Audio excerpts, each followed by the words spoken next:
Right, good evening. You do have a mobile phone. If you would like to put it on silent, please, thank you. Right, huge welcome to new to us speaker, James Gordon Graham, with The Truth About Trident on the hidden knowledge of the elite. I first met James at the AV7 conference, where he touched on trusts and how the elite use these to protect their assets.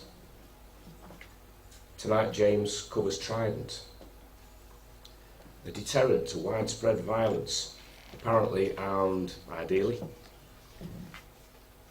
James considers if the necessary funding might be better allocated, plus an expose on the City of London, a rather strange entity and its links to the military. Please welcome James Gordon Graham. Thank you for a warm welcome. Can everybody hear me okay? Is this better? Oh, that's better, isn't it? Yeah. Okay. Well, thank you first of all for coming out. Because you're such a tall person, aren't you? Yeah, there we go. Are we okay with that? On such a blustery night, I know it's a bit wet tonight, and thank you very much for coming out on a late sort of autumn evening. Lytham St Anne's is an interesting place for me. It has very actually happy memories because I used to bring my daughter here and we used to play on the sand and stuff like that, and we used to, go on the ride on the lights and stuff like that. And it was 20 years ago. I was trying to think exactly when it was when I was coming here, and 20 years ago I was a very different person to the person who's standing in front of you today. I was chief executive of a software company I'd started up. And in 1996, exactly 20 years ago, if you put a line from here, directly to Barrow Furnace, it's about 50 miles. And I was standing there trying to sell this software product we just created to, at the time it was called VSEL, it's now called BAE Systems. So I was exhausted. I'd started this company up, it was 2 years in. I don't know if anybody's tried to start a company up ever. But what tends to happen is that your first 2 years you get to a critical point, and probably 80% of all companies fold at that point. And what I was doing was we were doing like consultancy work and to keep the money coming in, but in the background we were writing software. And what we were doing up in Vickers or BAE Systems as it's called now was we were selling our first ever software product, and it was to cable up a nuclear submarine. So there's about 250,000 miles of cables on a nuclear submarine. And we had this fledgling product, and we were going in there and we were trying to convince their directors that this was the right thing for them. We were fighting off the opposition in Norway who had a similar product and so on. I was exhausted. And there was a turning point in my life actually happened when I stood there, and I'd done this presentation 100 times, and I was kind of like so tired, it was like pushing someone uphill that was so heavy. And I actually said to myself, I don't care what it takes, there's got to be more to life than this. And it changed my life, it really changed it, because I went through a whole process, and I'll try and explain some of it tonight for you, where I moved from that chief executive, kind of almost burnt out, exhausted, tired, to somebody who started to try to understand the multi-dimensions and try to understand really what's happening in life. So what I'm going to try and do today is combine and show you the stupidity of building nuclear submarines, in the sense that it's not that the people doing it are stupid, it's not that the people are doing it in a way which is trying to hurt anybody in their minds. They are honest, genuine people in Barrow Furnace, they're good people. My view is they need to change from making that kind of technology to another technology. And when you do that, you can actually really start to bring on board a lot more people right across the field in terms of many more jobs than the 5,500 that are up there and another 30,000 they talk about that are actually supplying different things to the manufacturer. So I'm standing here today as a person who actually is no longer chief executive. I make movies now and I do online courses, and my company actually, another product we had helped create the internet back in the early 90s. So we had some brilliant people, and these people, you know, in some senses, that product is kind of sitting on a shelf at the moment, unbelievably, and it's 20 years ahead of anything I've seen out there today. And sometimes you do things which are very advanced and nobody understands it almost at the time. So, what I'm going to do is, I'm going to start off with the truth about Trident, the real truth, and I'm going to actually show you the costings. I'm going to show you how much it actually takes to, not only in terms of cost, build a submarine, but actually technologically, so in a technical sense, what software you have to use to build these machines, and also how you build them. Now, this information is declassified, so if anybody's starting to get, you know, like worried, you know, this information all tonight is declassified, so don't worry about it, you know, being some sort of secret that's not out in the public already, because it is.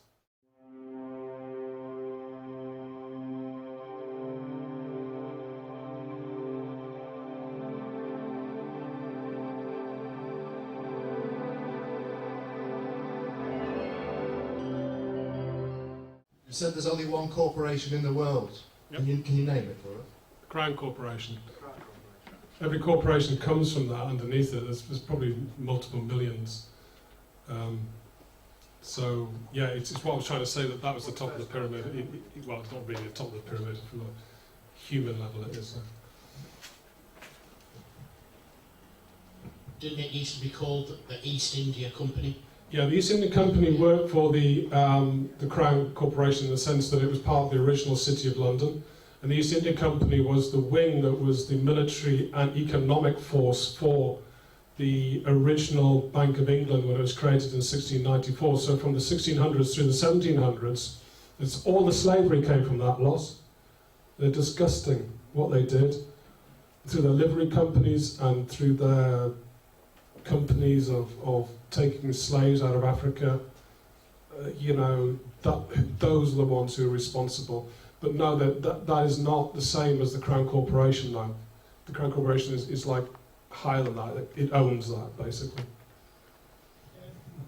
Where would Russia fit in with this? Sorry, I didn't hear what you said a second. Where would Russia fit in with the... Oh, Russia. Yeah. Oh, what's happening with Russia right now is that they're a country that is not developed like China. Yeah, I showed you what's happening in China. They are just the opposite. The people are, you know, in real trouble, and they haven't developed, and there are a lot of austerity and problems there. What is happening in the Middle East? So that map I showed, which was changing all the time. What's happening in the Middle East is it's drawing. I mean, make no mistake, we are in World War III right now. It's a case of how much is it going to escalate. When those Twin Towers came down and they went into Afghanistan and Iraq and wherever they did, that was the beginning of World War III. There's been more countries taken out now, I believe, than when my grandfather fought in World War I. Yeah, I was just saying, with all of that in the world, is that why they're going to manoeuvre us into a world war? Is that, you know, to sort of collapse the system and sort of move on from there? Well, what's happened over the years is that the debt is a necessity to keep you enslaved through the law systems. And the heavyweight, you know, submarines and weapons of mass destruction exist to back up people who control law. And they dumb you down so you don't know anything multidimensionally. The education system is designed to dumb you down so you never understand anything multidimensionally. And was that set up in the early 20th century to do that? Was that with the education system to dumb people down? Was That's been going on for a long time.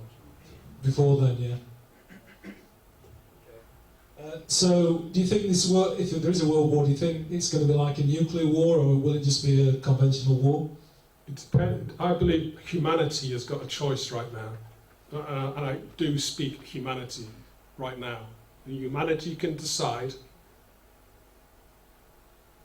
to shift its consciousness multidimensionally, understand, unwrap the systems, the law systems, unwrap them, the ignorance of the multidimensions, unwrap them,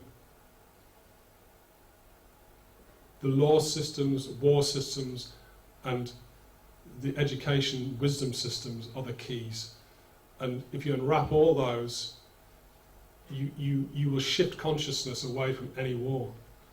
But, you know, right now, I mean, you know, a lot of guys in the conspiracy world are going, well, you know, Russia's going to be pulled in with China into a world war. I don't think it will happen. I think we are moving into, I think the dark is showing us right in our face. The Clinton and the, you know, the Trump thing. I mean, what are those people doing? What, you know, if you take my view, which I've just explained to you, which is everything on the outside of you is a reflection of who you are. What is Trump?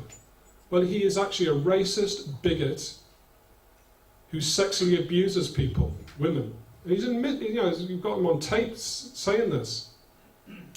But a huge amount of America want to vote him in. So they are, those people who like him in America are being set. You know, what's really happening is these people are going, look at the inside of you. But is he controlled opposition, Donald Trump? Is he just like part of the system? Is he? Yeah, if you want to come in at that level, yeah. I mean, she's, you know, the Crown Corporation have decided that she is the one that they want into power. And the disturbing thing is that she has said in 2008 she will nuke Iran. He said it. But again, you've got to go with why are they doing that? What did that Yahweh God say to that guy all those years ago? We want the rivers between the two, we want the land between the two rivers. And all it does is causes the energy. And I showed you a picture of our emotional energy, a scientific picture. First time ever anyone's ever seen that. And that's what's going on. It's just like you going, oh, there's electricity in that light over there. Do you ever think of the electrons flowing along the line? You know, it's that level, you know. The present tenets of Palestine or Israel said that they're going to make their land between Egypt and the Euphrates. Yes. Now, they're working on it now. But who really said it was the God Yahweh in a vision came to Abraham, who lived to 175 years old and had a child whose wife was not, 95 years old. And you see, these gods live in a dimension that we don't understand.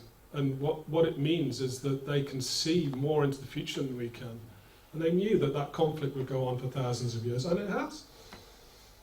But when we get savvy and start to actually move ourselves into the multi-dimensions, that's when it will stop. What are you basing the idea that there's these billions of Earth-like planets in this universe, infinite universe? What are you basing that on? Where's that information coming from? It came from NASA. NASA. They did controls NASA. Yeah, exactly. I mean, I get your point, but they've, allegedly found these and seen them, so it's quite recent. It's all allegedly, though. It's all second-hand knowledge. You're basing a lot of what you're saying on. Can we have it on the mic?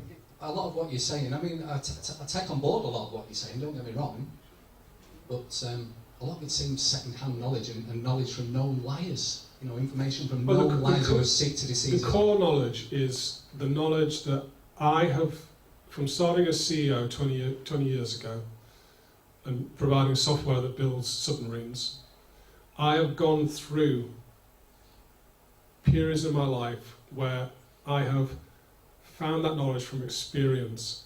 And I cannot tell you, it's not possible for me to tell you this, because you have to experience it. And, it's up to you, and you can decide. Some experience is the opposite, polar opposite of what you're experiencing. Right. You're telling us that all the gods are, well, not all of them, but most of them are nefarious and haven't got... Well, you're experiencing right now the opposite of what I'm experiencing. Okay, so you are the opposite of me, okay? Yeah. So what's going on here is that I was you 20 years ago, and basically you have a choice. And I was you 5 years ago. That's the thing. So multi-dimensional things have been experienced by myself, which I showed you up there. And from that we have PIP cameras which show the emotional energy collapsing into light. We understand through millions of people across this planet that they are every day moving their consciousness into the multi-dimensions. And you can either go, okay, I disbelieve that, and that's fine. It only boils down to belief. It's not belief, it's knowing from experience. My experience is that I've experienced these things and millions of people every day do it. If you don't want to go into those worlds, your choice. Nobody's asking you to do it. Nobody's asking you to believe what I say. But I'm telling you what It's about belief. At the end No, of the it's day. not. So we're in the realm of religion. No, we're not. It's not about belief at all. Well, unless you, It's you have to be able about to personal prove it. knowing from So experience. you have to be able to prove it and demonstrate it. So I've just proven to you the PIP camera, Yes, which we is a... haven't proven What you are doing is you're going, everything under the speed of light is provable, and everything over the speed of light, which is the multi-dimensions, in which all these things I've just explained to you exist, are things that millions and millions of people across this planet experience. And because you don't, you have no... Now you're navigation. patronizing, that you don't know what I experience. But what I'm Well, you're trying to telling point me- out to you, it's what you can prove epistemologically at the end of the day. Your philosophy is as you've said yourself earlier in the talk, comes straight from Plato. No, it doesn't. My philosophy, my understanding comes from my personal experience. And if you don't have that, or you've had it and you've ignored it, that's fine. I can't, there's nothing I can say to you which will change your mind, and I'm fine with that. I'm trying to get to the point here is that this method of thinking is precisely what gave us the Dark Ages and the burning of witches, the Inquisition, etc. Oh, it was believed they had devils and demons in, and this is the same thing with David Icke's reptilian rubbish. That's exactly the same What mindset. I'm saying is that if you move your consciousness into the dimensions, it is possible to connect with these beings. And if you don't, that's fine. That's just a subjective view. No, it's a real situation. You're talking like a pope or something. This is the way it is, and these people. No, I'm saying You it. can't I'm step into this talking You're from my going to be own left behind. experience. Nothing more. Yes, I agree. I've had many interdimensional experiences through ayahuasca and meditation techniques, etc. I've been exactly where you've been. And what I understand now, it's all a placebo effect brought about by Satan, who's got the power and the ability to create those experiences for you. You mentioned Yahweh. Well, I believe Yahweh is a true, holy creator God, the benevolent God. And Jesus Christ came to break that bondage of the Old Testament. Why did you not mention Satan in the presentation? And use Well, in the Yahweh as Bible, if you satanic, look up God instead? the number of people who are killed by Satan in the Bible, and you look at the number of people who are killed by Yahweh, Yahweh killed 2.47 million Covenant people, of the people that were and gonna follow Satan- the true benevolent God, and and Satan is Satan- at work now, Satan and that's killed why they claim 10 allegiance people. to Satan. So, I'm not religious. I don't I'm not follow any religious religion. either, but I believe that Jesus Christ has broke the bondage of the Old Testament. Well, I suspect you're probably right with that, actually, but I have no proof on it. I think I people can show with you where to get some proof, and I'll speak to you people about who it. can move their consciousness like he did into the I move my consciousness. multi-dimensions. I've met the blue god, the elephant god. I've been on a Merkaba. I've been off. It's all rubbish. Okay, well, that's the Reiki, that healing that you did. It's demons. All the interdimensional beings, the demonic entities. They work for the light. Lucifer is the light, the most beautiful light angel. He's serving Satan by believing in God. I don't serve anybody, Well, you do. and I don't actually, object to what you're saying. You have that opinion, and that's